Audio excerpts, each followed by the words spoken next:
Did you ever have the opportunity where you got invited and you said no to it? Hell yeah. Puffy invited me for weeks, asking me to come and teach him how to, wanted me to be his acting coach for a while. Go there and he's sitting around just looking. I'm like, okay, what's the material you want to work on? He's just looking at me. Then next thing you know, okay, hey, will you help me? I want to hear your music. So I come over there and I play the music. And he's sitting there just looking at me, like waiting. Okay. So then my assistant was like, he wants to hang out with you next week. And I was like, for what? He's like, I think he's trying to fuck you. That's what my assistant said. And I was like, oh, now I get it. So now no more communication. Now you know to be hands off with somebody. A number of producers come in and make the approach. And you threaten to punch them in the mouth.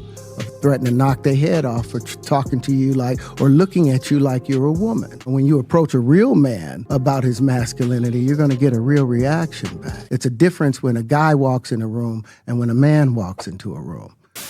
Did you ever have the opportunity where you got invited and you said no? Well, quite crazy. Yeah, I'll give the background a little bit on this interview. Yes. We got a clip, but there's a lot more to this clip. Terrence Howard went on Pat Bet David's podcast to talk about basically like Hollywood and a bunch of stuff. And mind you, they paint Terrence Howard in as like a crazy person. But I noticed that they start to do that when you're not following the script. Yes, when you start saying stuff that is not scripted and it's kind of unhinged, and also that's against the industry. Yes, usually if it's against the industry, and usually when I notice this happens, especially when someone's career is falling off. Yes. Especially. It's never somebody at the peak of their career trying to really do all that. Yeah. Unfortunately, it's usually when they're on the downside of their career. And this is why a lot of people tend to ignore those people too, because it's like you didn't say when you're popping. Exactly. You weren't a whistleblower when it counted. Now that things aren't working in your favor, it's like, well, I got nothing else to lose. I might as well be a whistleblower and let people know what's going on. It's like, it's a little too late for that. So you question some of their integrity because it's like, it took so long for you to come out. It took it getting exposed for you to say anything anyways, right? Mm-hmm. But anyways, so Terrence Howard was just talking about like Hollywood. And the big thing he was talking about was keeping your man card. Yes. So that was important when he was basically talking about like guys going into like situations, especially Hollywood. Obviously, he is talking about P. Diddy in this situation. Obviously, if you guys heard what he was already saying about P. Diddy and the allegations he said, but what Terrence was basically saying in that interview, if you have a chance to watch more clips or watch the full interview, he was basically saying that, a lot of men sometimes have to give up what they don't necessarily want to give up, but for the opportunity because of the circumstance they're in, because of the fact that they want to make it big and change whatever life they have, flip it around, right? Not for themselves only, even for their family. Yeah, for their family. They want to turn a new leaf, see big achievements.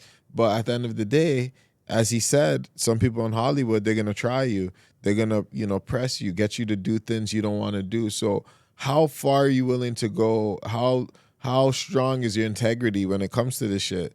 Because it comes the same thing about branding. Obviously, when it comes to Hollywood, that's a crazy extreme where you got predators and all type of people. But point of what I'm saying is like, what extreme, like some people are, what I'd say in this situation, I'm losing my thought in terms of what I'm trying to say, but it's the fact that a lot of people are doing stuff just to benefit themselves, even if it comes at the detriment of their own character. Yes. So it's definitely hard to believe in some cases that people would care about a community when people don't even care about their own personal integrity, sometimes just to get a check or to get a dollar, right? And yeah, that was a good interview just because he was exposing a lot of things that happen behind the scenes where people are so desperate to get opportunities instead of create their own. But again, they did paint him as crazy for even coming out and saying these things. So what was your thought about what he has to say in terms of, doing stuff to get to the next level, like, and being in bed with a company or a business owner, figuratively and literally? Like, what's your thoughts on those type of things? I would say that Terrence Howard has touched on the point that many other people in the past have also touched on. Cat Williams came on the head and his shit went blew crazy right on up, YouTube. right? Yeah, exactly. Called him crazy too. That's what I'm saying. They call in everybody crazy that's going against the grain, that's saying stuff that's opposing the industry, and they gotta definitely find ways to discredit these individuals, because if word goes out that this is actually going on, then that shuts down the whole system, Program right? is The whole over. program that's going on.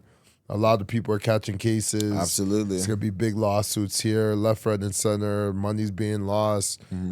So they have to discredit a lot of these individuals that do come out and say these things. But at the same time, when I look at individuals that were in Hollywood, and like especially kid stars, those are the unfortunately they're the easiest targets for predators. Of course. Right? These parents, they want their kids to make it to stardom, and they'll do whatever it takes for them to get there, but then they don't know the ins and outs of the industry. You start pawning your kid off to one of these executives, and they're sickles, and they're doing all these twisted things in the industry. And then the kid, they don't really know what's going on. They're like, well, what else am I gonna do? They're scared. They don't want to fail their parents, and they also don't want to fail what they got going on.